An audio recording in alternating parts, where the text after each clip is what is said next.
Hello and welcome to summer. It's July in a year gardening, and what a fun packed show we've got for you this month. As I said in the last show, we're going to enjoy creating some new honeysuckle plants, and I'm going to be lifting the section that I layered last year, and I'll explain about that as well. I've been working rather hard on the extension to the veg growing area. We've got the first of the raised beds built, and I'll show you how that's gone as well. We've got a rather interesting section on weeds, which I'm sure you're going to enjoy. And I'm going to share the development of the flower garden. Also show you how the front garden is coming on 1 year on from the big redevelopment. So lots of things to do, lots of things to talk about. So let's start by just looking at the extension to the vegetable garden. Well, I've just completed the first of the new raised beds for the extended vegetable garden. And what I've done is just built out of pallets, lined with an old carpet as a weed suppressing membrane, then wrapped in a weed membrane to darken it out so we don't get any weed growth from around the edges. All I've got to do now is clad it, and I think we'll get some sweet corn growing in here.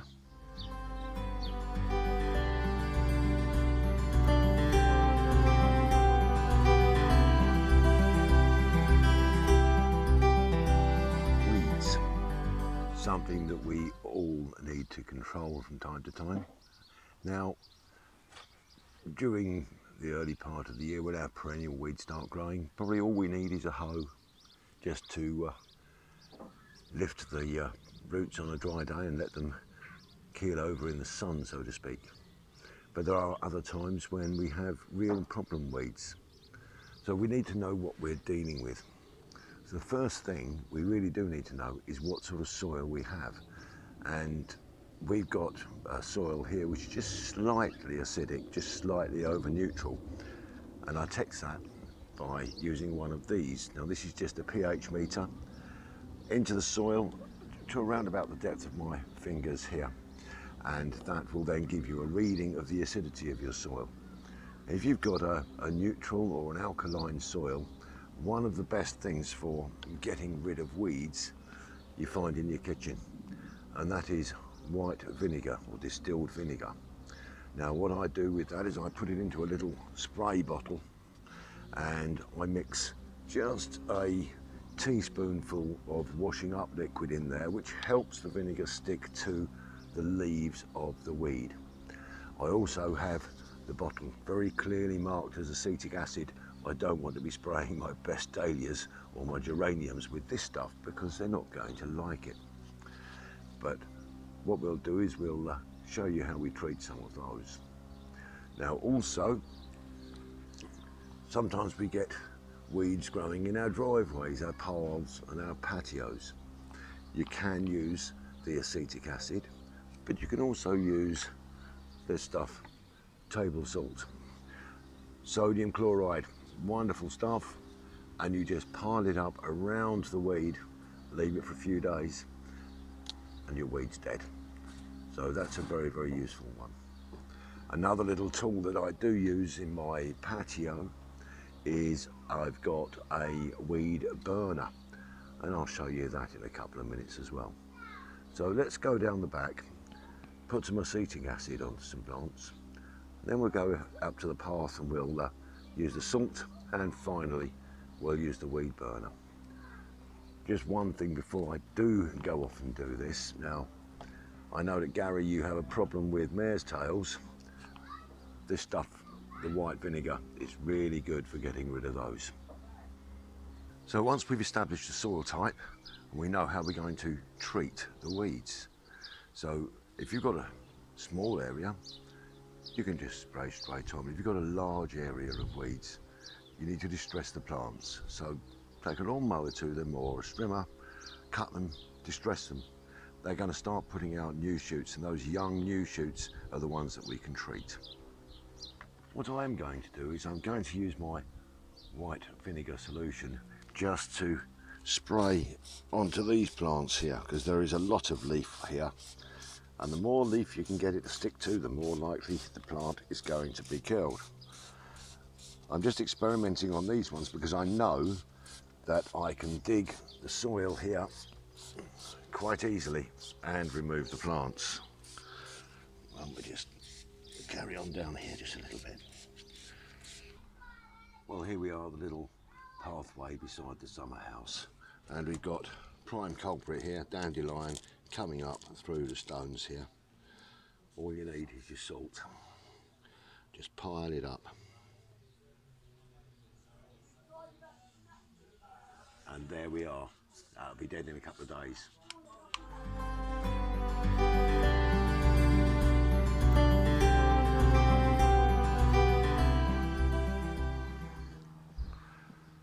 Well, if the area that you're working in is safe, then you can use one of these little beasties, which is a weed burner.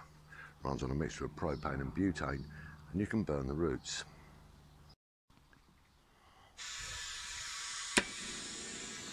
You need to make sure the area is safe, that you haven't got a wooden fence or anything like that, but then you can just hold this around about 6 inches away from the weed, and the heat will go down and eventually destroy the weeds.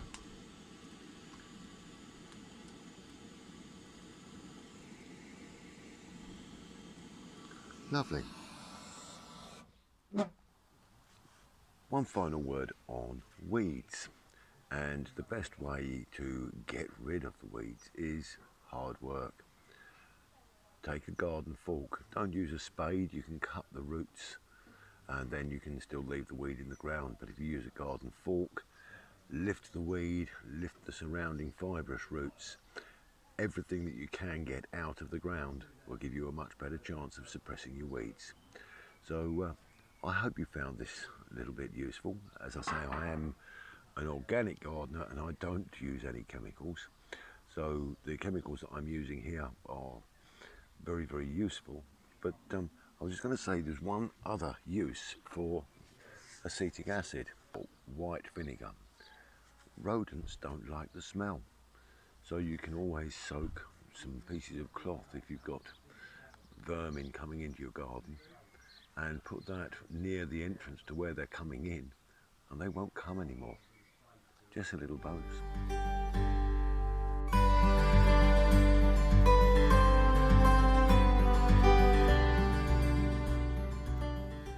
Well, the plants may have come out rather late this year, but I'm very, very pleased with the clematis and the wonderful display that that is putting on this year.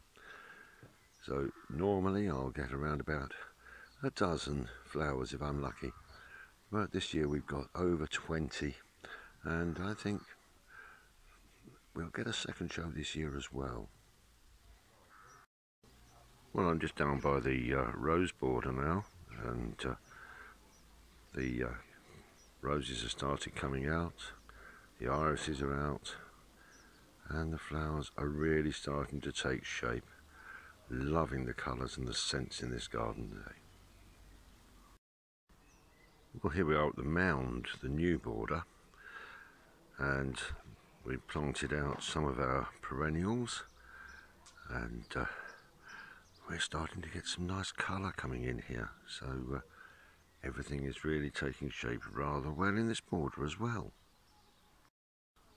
Well, finally in this little section, you may remember when we planted the mini orchard, and now we have got all of those lovely seeds that we put in coming through, and they're going to give us a vibrant display in the summer.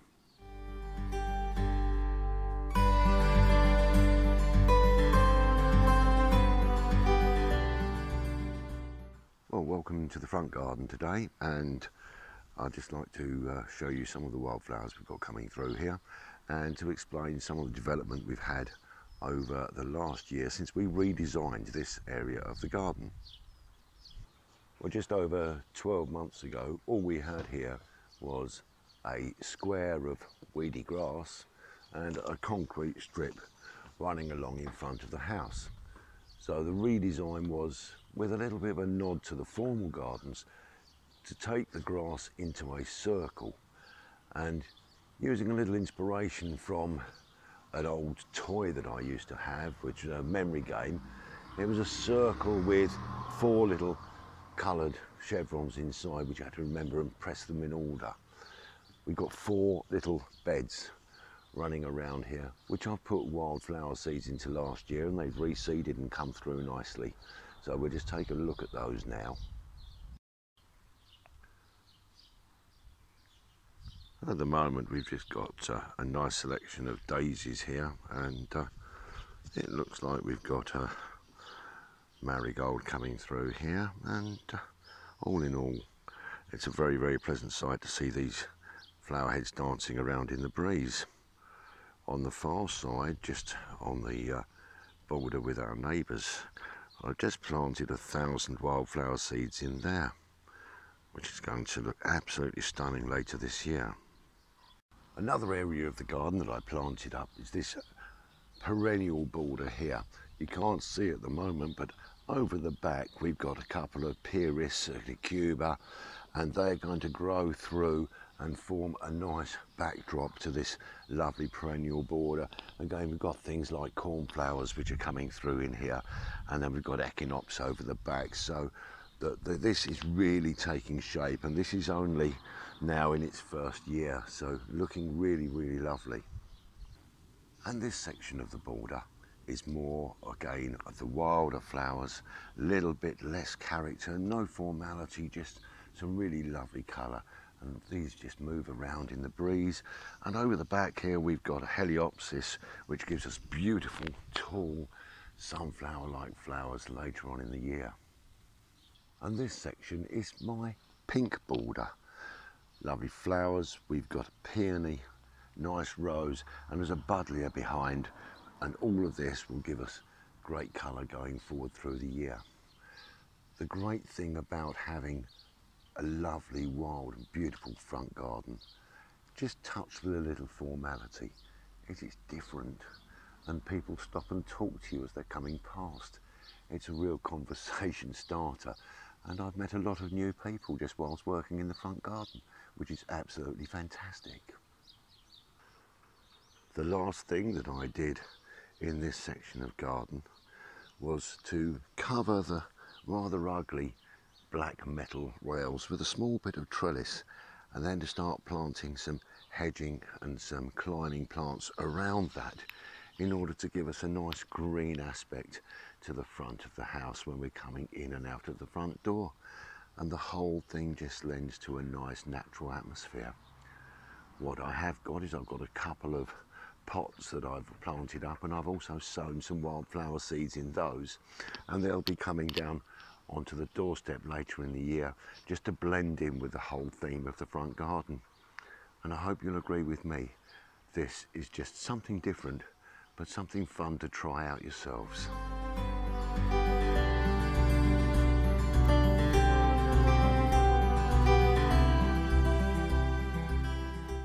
Well, last year I took one of the growths of this honeysuckle and layered it down into the ground, and that is now growing nicely here. So what I intend to do is to cut that from the main plant now,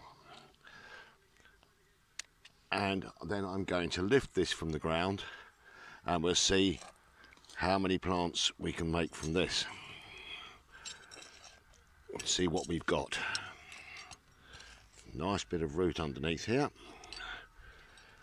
There's the root.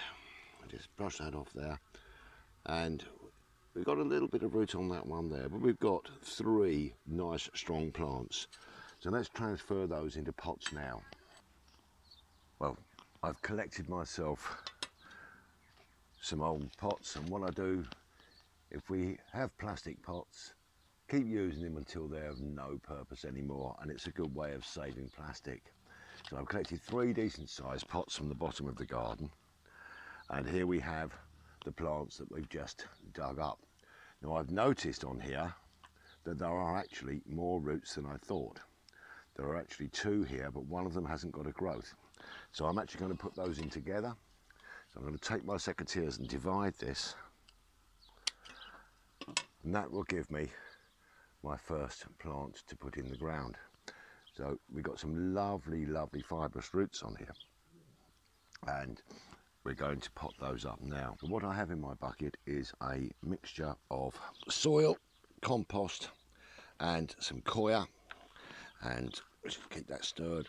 So it's still a little bit on the damp side from where the coir, which came in blocks, was expanded, but it's a warm day and it has dried out considerably. So these are still going to need a good water later on. So I won't completely fill that pot, and we'll take our plant and we're going to place that nicely inside here. Don't want the roots to all get crushed, so we're going to just lay those inside, and I'm just going to take a little piece of this off of here. Then we will firm that down ever so slightly. I'm not going to make it too compressed in the ground, so that the top of that root is now around about a centimetre below the top of the pot. We'll then take some more of our compost mix, and we're just going to cover slightly the branch that is holding the new growth. So that's the woody bit buried into the soil, and we'll plant that one there. Now we'll take this pot here, and again I'm going to pop the compost mixture inside, leaving myself enough room to move that around. Now we've got one tall growth here. What I'm going to do, this may seem really cruel, I'm going to take this down so there are only just a couple of leaves on there. Again, make a nice deep hole in there for the roots so they're not squashed up, and cover up the original woody part of the plant, and then just fill that around just up to the first leaves. That's all we're doing. That one there. And finally, with this section here, as you can see, I've got root on this one here, but there is no root on this one, but I'm going to keep that together. But again, I'm going to reduce that in height, because I believe that this second section here will root as well. So we've cut that back, and again get some of this compost mix into the pot. Nice deep hole for the roots. Place that inside the pot, and again the woody section is just going to be sitting on top of this compost in the pot, and then I'm going to fill over the top with some fresh, again just up to those first leaves. Now what I need to do is to get these watered, keep them in a warm but not too warm place, so I'll probably put them on the patio. Keep an eye on them, make sure they don't dry out for the next few weeks. And we've got our new honeysuckle plants.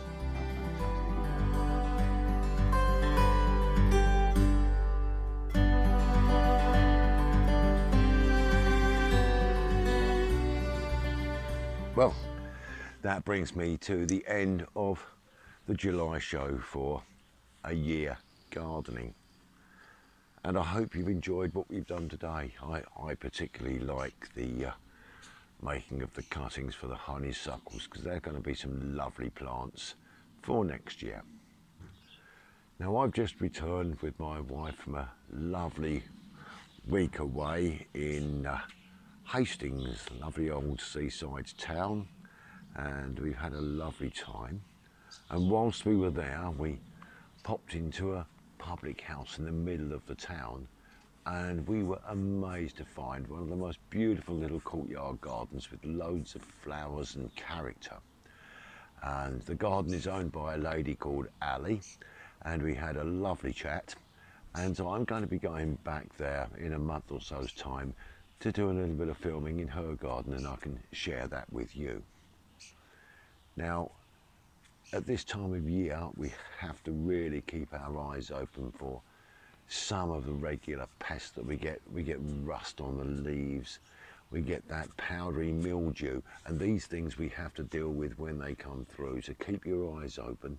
If you're growing lilies, watch out for those red beetles, devastating little blighters. Just give them a little squeeze, get rid of them. And remember, their larvae, their eggs, they wrap in their own poos. They're a little brown slimy patch that you will find at the end of one of your leaves. You'll need to get rid of those as well. But the most important thing to do now we're in July is to come outside and enjoy our gardens. Although, because I've been away for a week, I've got a lot of work in tidying up to do. But let's get out, enjoy the colours, the scents, and all that hard work we put in all year round. Let's enjoy it for the next 5 or 6 weeks while we really can. Well, that really is that for this show. It just leaves me to say, stay safe, be kind to each other, happy gardening. And I do have a small glass of Cote du Rhone just to wish you well. Cheers, everybody.